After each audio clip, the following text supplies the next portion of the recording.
다윗은 자신이 만난 하나님을 찬양하며 노래하며 고백하기를 참 즐거워했습니다.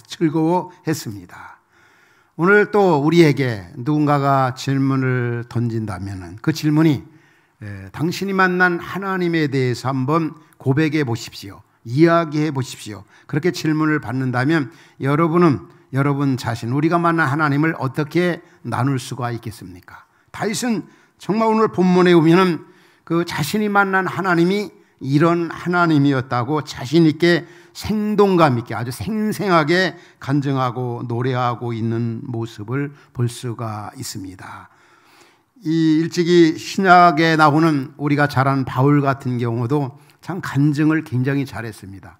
우리 제자훈련을 받은 분들은 제자훈련 그 교재에서 나오지 않습니까? 사도행전에 보면 3번에 걸쳐서 바울이 간증을 합니다. 유대인들에게, 때로는 왕 앞에, 이 대중 앞에 자신이 만난 예수님이 어떤 분인가, 사도행전 9장에서 그리고 22장에서 26장 3차례에 걸쳐서 간증을 하는데, 내가 예수 믿기 전에 이런 사람이었고 어떻게 해서 예수를 믿게 되었고, 또 그분을 만나고 나니까 그분이 어떤 분이었고, 그리고 그분을 만나고 나서 나의 삶의 변화가 이렇게 변화되었다고 간증하는 모습을 볼 수 있습니다. 우리가 신앙생활을 제대로 이렇게 잘하다 보면 간증거리들이 참 많게 되지요. 왜냐하면 살아계신 하나님, 창조주 하나님, 주권자인 하나님과 동행하며 살다 보면 그분의 임재와 그분의 능력이나 그분이 함께 하심을 많이 체험하기 때문에 간증거리들이 많아지는 겁니다. 오늘 본문에 보면 다윗이 여러 가지 삶의 여정 속에서 하나님께서 자기에게 행해 주셨던 그런 놀라운 일들에 대해서 간증하고 있습니다. 이 표지에 보면은 이 시의 배경을 얘기하고 있습니다. 어떤 배경을 이 시가 가지고 있습니까? 여호와께서 다윗의 그 모든 원수들의 손에서와 사울의 손에서 건져 주신 날에 다윗이 노래의 말로 여호와께 아뢰어 이르되, 이 다윗의 주변에는 원수들이 참 많았습니다. 특별히 이 사울 왕이 10년 이상 이 다윗을 아주 쫓아다니면서 괴롭히고 힘들게 했습니다. 그러나 결과적으로 하나님께서 승리하게 하셨고 하나님이 함께함으로 말미암아 대성공을 거두게 된 것입니다. 우리가 이 땅에 살면서 그런 것들을 많이 경험하지 않습니까? 하나님은 어떤 분이신가? 근데 이 지나온 날 과거를 돌이켜보면은 하나님이 나를 이렇게 인도하셨고, 하나님이 나와 함께 하셨고, 하나님이 도와주셨고, 하나님 하신 일들에 대해서 나중에 깨닫게 되는 경우가 참 많이 있습니다. 그 당대는 이해할 수 없어서 실망하고 좌절하고 불평한 때가 있었지만, 지나놓고 보면은 하나님은 정말 귀하신 분이고 존귀하신 분이고, 그리고 하나님은 합력하여 선을 이루어주신 그런 분이시다. 그분은 인자심과 선하심이 풍성한 분이다. 지나놓고 보면은 하나님 하신 일에 대해서 우리는 그런 감사 고백이 나옵니다. 오늘 시편도 그런 것들을 배경으로 하고 있는 겁니다. 우리가 아는 바대로 다윗은 참 전쟁을 많이 했죠. 그가 얼마나 많은 환난을 당했습니까? 그런 속에서 이제 하나님이 돌이켜보면 이런 하나님이었다고 고백하고 있습니다. 오늘 본문 1절에 보면 하나님이 어떤 분이라고 고백합니까? 먼저 나의 힘이신 여호와여 내가 주를 사랑이다. 하나님은 힘이신 하나님이다. 그러면서 계속 2절에 보면은 우리 어떻게 고백하고 있습니까? 여호와는 나의 반석이요 나의 요새시요 나를 건지신 요 나의 하나님이시요 내가 그 안에 피할 바위다, 방패다, 구원의 뿌리다, 산성이다. 이 도표로 보면 한 9가지 10가지로 그가 표현하고 있어요. 하나님은 어떤 분이신가? 힘이신 하나님, 반석이신 하나님, 요새이신 하나님, 건지신 하나님, 나의 하나님, 바위가 되신 하나님, 방패이신 하나님, 구원의 뿌리신 하나님. 여러분, 이 하나님 누구의 하나님일까요? 다윗의 하나님뿐만이 아니라 오늘 예배하는 나의 하나님, 우리 성도들의 하나님 되심을 믿으시기 바랍니다. 그 하나님 바로 나의 하나님, 우리 하나님이라는 거예요. 이 시편과 본문의 내용과 비슷한 성경 구절들이 시편에 나타납니다. 시편 27편 1절에 오면 다윗이 또 하나님을 어떤 하나님으로 고백합니까? 여호와는 나의 빛이시요 나의 구원이시니 내가 누구를 두려워하리요. 여호와는 내 생명의 능력이시 내가 누구를 무서워하리요. 여기 보면 3가지 또 하나님을 고백합니다. 나의 빛이 되신다, 나의 구원이 되신다, 내 생명의 능력이 되신다. 사랑하는 성도 여러분, 이 하나님이 나의 하나님, 우리 하나님, 이런 하나님 이 땅에 와서 알게 된 거 얼마나 감사합니까? 이 하나님이 나의 하나님이고 우리를 구원하신 하나님이고 이분이 우리 아빠가 되시는 게 얼마나 감사한 일입니까? 힘들고 어려울 때마다 이 하나님을 묵상하시 바랍니다. 이 하나님을 바라보시 바랍니다. 전쟁을 많이 했던 이 시편 다윗은 시편 40편에도 하나님을 이렇게 고백하죠. 하나님은 우리의 피난처시요 힘이시다. 환난 중에 만날 큰 도움이 된다. 그렇기 때문에 땅이 변하든지 산이 흔들려 바다 가운데 빠지든지 또 바닷물이 솟아나고 뛰놀든지 그것이 넘침으로 산이 흔들지라도 우리는 두려워하지 아니하리다. 셀라. 여러분, 참 힘들고 어려울 때마다, 두려움이 있을 때마다 저는 우리 사랑하는 말씀 듣는 성도 여러분들이 이 세 부분의 하나님 말씀을 좀 마음에 암송하고 마음에 꼭 두었으면 좋겠어요. 저 자신도 때로는 불안하고 저 자신 때로는 두려움과 염려가 있을 때 저는 이 세 부분의 말씀을 자주 암송하고 읽고 묵상합니다. 그럴 때 마음에 기쁨이 있고 평화가 있고 힘이 생기고 담대함이 생기고 목회 사역에 자신감이 생기고 여호와는 나의 빛이요 구원이시요 생명의 능력이시요 방패요 산성이시요 반석이시요 구원의 뿌리시요 환난 중에 만날 큰 도움이시다. 산이 흔들려 바다 가운데 빠지든지 거의 넘침으로 요동할지라도 나는 두려워 아니하리로다. 하나님의 말씀은 살아있고 운동력이기 때문에 이분이 바로 우리 아빠가 되시고 우리 하나님, 나의 하나님이시라는 거예요.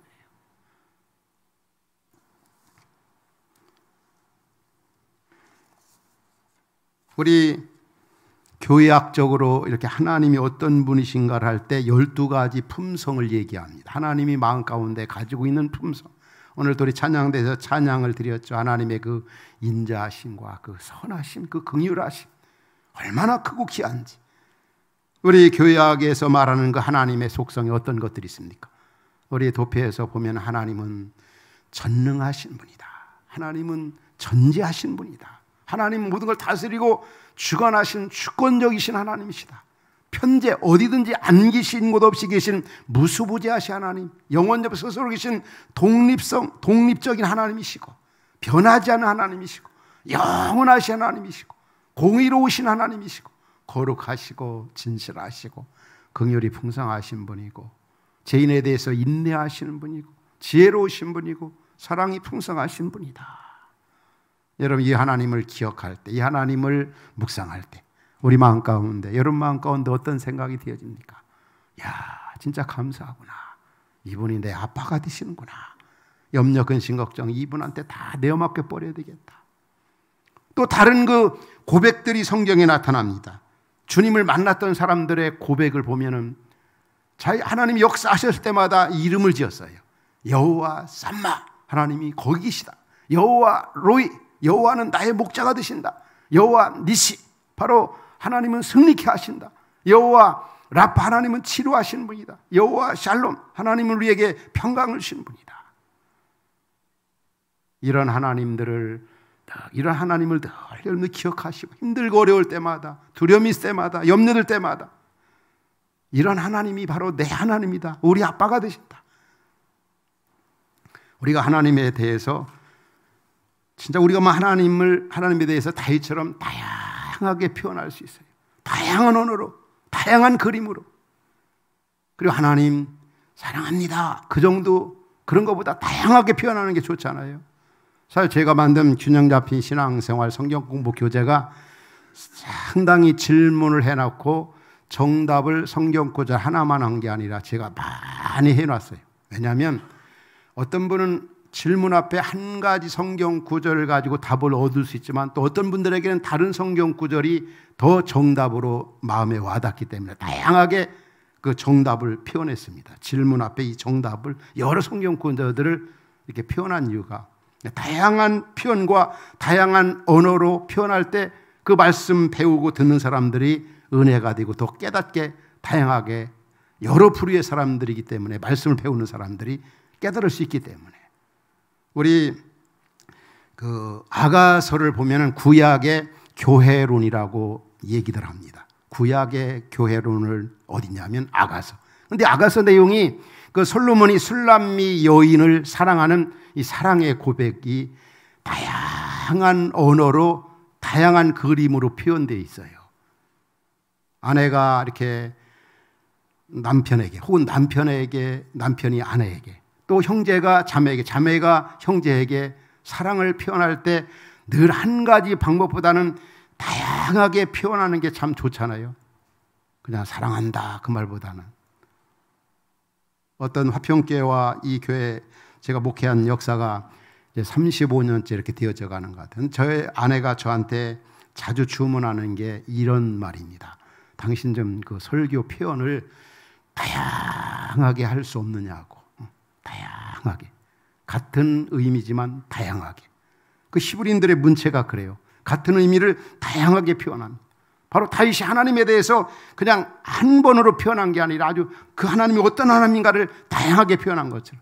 제가 아내에게 그런 말을 들을 때, 여보 그게 쉬운 줄 알아. 한번 당신 해봐.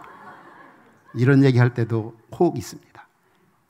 근데 이 아가서를 보면은 진짜 이 하나님을 사랑한다. 바로 이 솔로몬이 술람미 여인에 대한 그 고백, 사랑의 표현은 바로 주님 교회에 대한 사랑의 고백입니다. 거기에 보면은 아가서를 보면은 얼마나 사랑의 고백을 다양하게 하는지. 바로 이 솔로몬이 술람미 여인에게 당신은 산비둘기야, 당신은 암노로, 당신은 들사슴, 당신은 포도원, 당신은 포도주, 당신은 구슬, 당신은 금사슬, 당신은 백향목, 잣나무, 수선화, 백합화, 꿀방울, 향기, 석류, 포도나무, 무화과나무, 사과나무. 얼마나 다양하게 술람미 여인에 대한, 그건 바로 예수님에 대한 또 교회에 대한 고백입니다.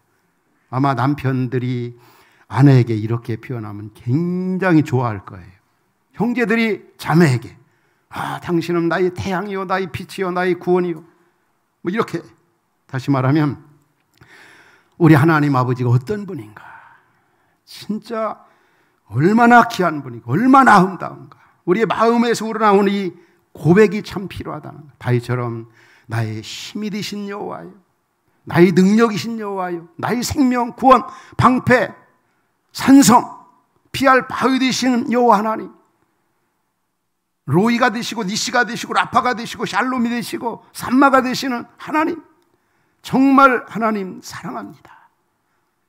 오늘 우리도 정말 시인처럼 주님을 믿을 뿐만이 아니라 주님을 정말 사랑하는 자가 되시기 바랍니다.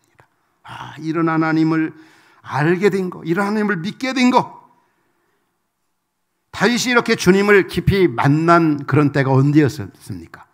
그 다윗의 생활을 살펴보면은 평상시에 이렇게 주님을 만났다는 것보다 많은 전쟁과 환난과 고난 속에서 하나님이 이런 하나님이었음을 고백할 수가 있었던 거예요. 오늘 본문에도 하나님을 다양하게 표현하잖아요. 그래서 우리도 마찬가지죠. 하나님을 진짜 체험적으로 알려면은 이 고난의 때, 곤고한 때, 한번 여러분들에게 질문을 던진다면은 여러분 언제 주님을 만나셨습니까? 언제 주님의 살아계심과 능력을 체험했습니까? 대부분이 보면은 이 곤고함에 처해 있을 때, 환난의 때, 고통을 당할 때, 때로는 질병, 때로는 사업 파탄, 때로는 어떤 사람의 어떤 한계를 느낄 때, 어떤 원하는 것이 이루어지지 아니었을 때, 이럴 때 바로 하나님을 만나게 되는 경우가 참 많이 있습니다. 그래서 전도서 7장 14절에 그런 말씀 나오잖아요. 곤고한 날에는 깊이 생각하라고. 전도서 7장 14절에 곤고한 날에는 깊이 생각하라. 곤고하게 되면 자신을 돌아보게 되고 하나님을 찾게 되는 거죠. 그래서 바로 오늘 우리가 살고 있는 이 시대가 어떤 면에 보면은 하나님을 깊이 만나기에 가장 적절한 때다. 아주 굉장히 중요한 시기. 왜 그렇습니까? 우리 주변에서 들려오는 소식들이 얼마나 우리를 불안하게 하는 것들이 많이 있습니까? 기후위기의 어떤 그런 변화라든지 핵 문제라든지 끊이지 않는 이 전쟁의 소문, 한반도 이 긴장 아주 고조되고 있잖아요. 또 계속되어지는 어떤 이 재앙, 이 바이러스 말이에요. 이런 것들이 우리를 참 불안하게 하고 정말 우리로 하여금 하나님을 하나님을 의지할 수밖에 없게 만드는 그런 환경으로 치닫고 있다고 하는 사실입니다. 오늘 우리 본문을 보면서 참 이런 하나님을 다윗처럼 만나게 된 거, 이분이 우리의 하나님이 된 게 얼마나 감사합니까? 그럼 이런 하나님을 안 사람들, 이런 하나님을 만난 사람들의 반응이 어때야 되겠습니까? 이 하나님을 만난 자를 여러분 어떻게 살고 싶습니까? 다윗은 오늘 1절에서 뭐라고 그럽니까? 나의 힘이 되신 여호와여, 내가 주를 뭐라고요? 사랑하나이다. 주님을 정말 사랑하는 자가 되어야 합니다. 지금까지 여러분들이 주님을 사랑한다 했지만은 오늘 말씀을 들은 이후에 더 많이 주님을 사랑하시기 바랍니다. 세상의 어떤 것보다 그 무엇보다도 주님을 좀 많이 그 에베소서에서는 에베소 교회 성도들이 바울은 주님을 깊게 넓게 높게 길게 사랑하기를 원했죠. 우리 말씀 있는 성도 여러분들도 정말 겉으로 주님 사랑한다, 말과 혀로만 사랑하지 말고 이 하나님을 좀 깊이 많이 길게 넓게 높게 사랑하시기 바랍니다. 요한복음 14장에 보면은 하나님을 사랑하는 자가 어떤 사랑이라고 그랬습니까? 어떤 사람이라고 했습니까? 나의 계명을 가지고 지키는 자가 나를 사랑하는 자다. 말과 혀로만이 아니라 주의 말씀, 다시 말하면 사랑한다는 말을 다른 말로 표현한다면 주님의 말씀을 순종하는 사람이 주님을 사랑하는 자입니다. 여러분 그렇게 믿습니까? 진짜 우리는 주님을 사랑한다면 주의 말씀 순종하는 게 주님 사랑하는 겁니다. 사랑과 순종은 따로따로가 아니라는 거예요. 순종이 최고라는 거. 우리는 주님을 사랑하는 것만큼 순종하고 그렇게 살아갈 때 우리의 삶의 가치와 행복이 말할 수 없이 크다는 사실 잊지 말아야 합니다. 이런 하나님을 아는 거로 끝나는 게 아니라 그분을 알았으면 그분을 정말 어떤 것보다도 많이 사랑하는, 그 말씀 순종하는 거 있잖아요. 우리가 주님을 사랑하지 않으면 우리는 자연스럽게 우리 인간은 세상을 사랑하게 되어 있어요. 그 마음 가운데 세상의 욕심, 정욕, 이생, 자랑에 빠지게 되어집니다. 진짜 우리 주님을 깊이 사랑할 때 사랑한 것만큼 행복하고 우리 삶이 만족하다는 것. 그 다음에 두 번째, 우리 이런 하나님을 우리 지금 배웠습니다. 이런 하나님을 아는 자, 만난 자가 가져야 할 자세는 뭡니까? 두 번째는 바로 그 하나님을 의지하는 것입니다. 따라합시다. 하나님을 의지하는 것이다. 첫 번째는 사랑하는 것이고 두 번째는 의지하는 것이다. 의지한다. 그분께 내 모든 걸 다 내어 맡기는 거죠. 그분만 바라보는 거죠. 시인이 시편 121편 1절에 뭐라 그럽니까? 내가 산을 향하여 눈을 들리라. 나의 도움이 어디서 올꼬? 계속 보면은 천지를 지으신 여호와께서다. 여러분들은 누구를 도움으로 삼고 누구를 무엇을 의지하며 살려고 합니까? 정말 천지를 지으신 그 하나님, 전능하신 하나님, 전지하신 하나님, 무수부지하신 하나님, 그 하나님을 정말 전적으로 의지하며 사시기 바랍니다. 우리 이사야 40장에 그런 말씀 나오잖아요. 여호와 하나님을 앙망하는 자, 여호와 하나님을 의지하는 자, 여호와 하나님을 바라보는 자에게 무엇 주신다고요? 새 힘을 주신다고 그랬어요. 우리 주님이 주시는 힘, 걸어가도 달려가도 피곤치 아니하고 날마다 새롭게 하는 그런 힘을 주님을 의지하는 자에게 주신다는 거예요. 이 땅에 많은 사람들이 하나님을 의지하기보다는 자신의 어떤 역량이나 지식을 의지하는 경우가 많이 있어요. 때로는 자식을 의지하고 때로는 돈을, 때로는 권력을. 그러나 그런 것들은 그 언젠가 사라지고 무기력해지고, 그래서 성경은 우리에게 말씀한 호흡이 끊어지면 흙으로 돌아갈 인생을 의지하지 말라고. 정말 주님을 알았다면, 만났다면, 아는 자답게, 만난 자답게 그분을 전적으로 의지하며 살아가시기 바랍니다. 그리할 때 주님의 임재와 능력을 경험하면서 이 시대에 행복하게 살아갈 수 있어요. 평안함과 담대함 속에서 노래하며 살 수가 있는 겁니다. 세 번째, 마지막은 무엇보다도 주님을 만난 자, 아는 자로서 그 하나님을 전파하면서 살아가는 겁니다. 우리가 그 하나님을 알고 나니까 실망스럽던가요? 아니에요. 바울은 예수님을 알고 나서 세상의 모든 것을 배설물과 제기했다. 예수님을 알고 나니 그 안에 온갖 지혜와 지식의 모든 보화가 다 담겨 있는 거예요. 예수님 만나니까 그냥 그것으로 끝난 겁니다. 아주 충분한 거지요. 그러면 이 귀한 소식, 기쁜 소식을 어떻게 되겠습니까? 바로 전파. 이 하나님을 모르는 사람들에게 드러내며 살아가는 겁니다. 오늘 우리 주변에 보면은 이 하나님을 모르는 사람들이 얼마나 많이 있습니까? 그 우상 숭배하고 다른 신을 섬기고 자기를 신으로 삼고 참 그런 무수한 사람들이 참 많이 있습니다. 오래전에도 어느 한 남편이 정말 그렇게 아내가 교회 나오기를, 주님 앞에 돌아오기를 기다리고 권면해도 돌아오질 않았어요. 그 형제를 만났을 때 제가 한 번은, 형제님 이제는 좀 교회 나오고 예수를 좀 믿었으면 참 좋겠습니다. 좀 속히 나오십시오. 그 남편 하는 말이, 목사님 나는 아내가 내 하나님입니다. 아내가 하나님이래요. 아내는 너무 의지하는 것 같아요. 그 아내는 그 남편에 대해서, 여보고 제발 좀 이제 나는 나 사랑은 좀 그만하고 예수님 좀 사랑하라고. 제발 나 사랑 귀찮으니까 예수님 사랑하고 나 사랑 그만하고 예수 믿었으면 좋겠다고. 하나님을 모르고 이렇게 세상에 이렇게 빠져 사는 사람들이 얼마나, 그들에게 이 복음을 전하고 예수님을 드러내고. 우리 주님이 가장 기뻐하는 게 뭐겠습니까? 모든 사람이 하나님을 경외하고 예수 믿어 구원받는 게 바로 하나님의 소원이고 하나님이 가장 기뻐하시는, 원하시는 소원입니다. 진짜 주님을 만난 자답게 여러분 살아가고 있습니까?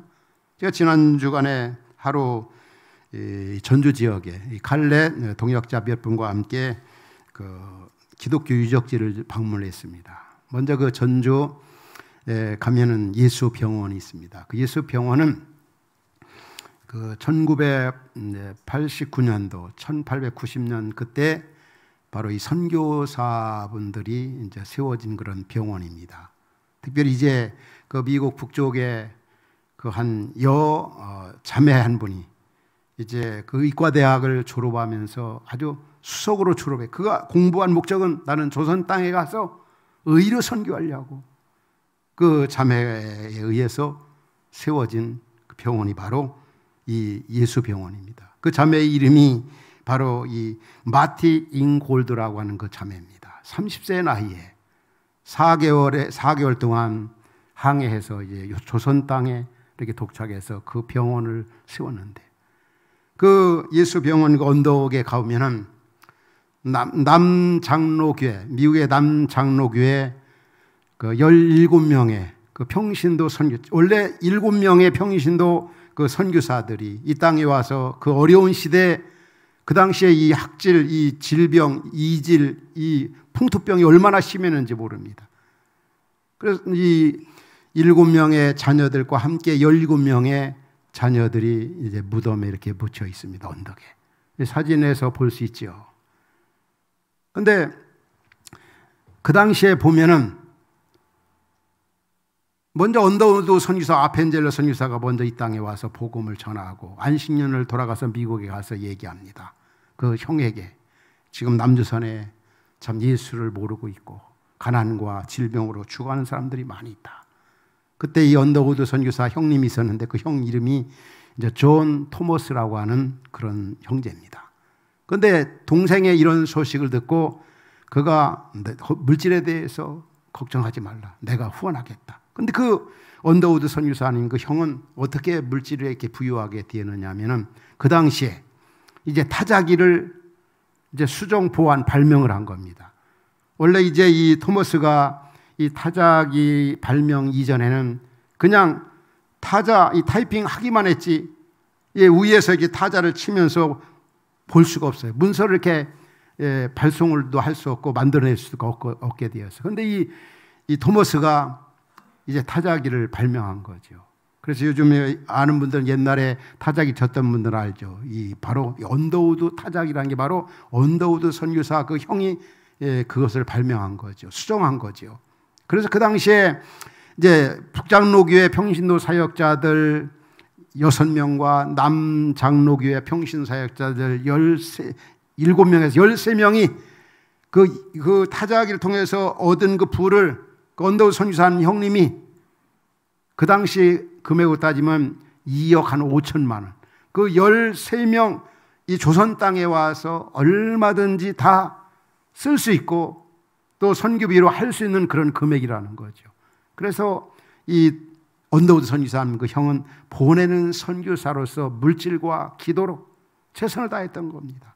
그런데 그 17명이 그 무덤 앞에 가서 같이 동역자들과 기도하고 그 얘기를 서로 나눠가면서 참 어떤 이 목회자 선교사가 아닌 평신도 선교사들, 그들 보면 다 세상적으로 보면 잘 나갈 수 있는데도 불구하고 이 땅에 와서 그 어려운 시대, 자녀들까지도 어린 나이에 2살, 3살, 그 묘에 보면은 아주 어린 나이에 자녀들도 이 땅에 와서 부모님과 함께 살다가 하나님 품에 안긴 걸 볼 수 있습니다. 그 중에 이제 그 한 선교사, 그 선교사 이름이 그 루이스 데이트라고 하는 이 병원 원장과 결혼을 했어요. 그런데 그분이 이 전주 서문교회하고 그 다음에 사진에서 보는 것처럼 한 차로 30분 거리에 금산교회가 있습니다. 이 금산교회는 이 의료 선교사 원장이었던 그 남편 루이스 데이트가 이제 전도해서 세워진 그런 교회인데, 그 교회 안에 지금 새로 지어진 교회지만 그 옆에 보면 옛날 교회당이 있습니다. 그 안에 들어가니까 사진 3명이 걸려 있었습니다. 그 사진 3명이 누구냐면 바로 병원 원장이었던 그 루이스 데이트 선교사가 이 두 분에게 복음을 전한 겁니다. 그런데 이쪽에 가운데 있는 분은 정말 그 당시에 전국에서 그 지역에서 가장 가쁘고 유지였던 사람이에요. 그런데 이 루이스 데이트가 이분에게 전하고 또 거기에서 머슴살이 마부였던 N 쪽에 있는 사람 이름이 바로 이자익이라고 하는 그런 분입니다. 그래서 이제 이 조덕삼 이분 주인 밑에서 마부 일을 하면서 이분이 전해준 복음을 듣고 회심하고 다 예수를 믿게 되었어요. 이제 교회가 세워졌지 않습니까?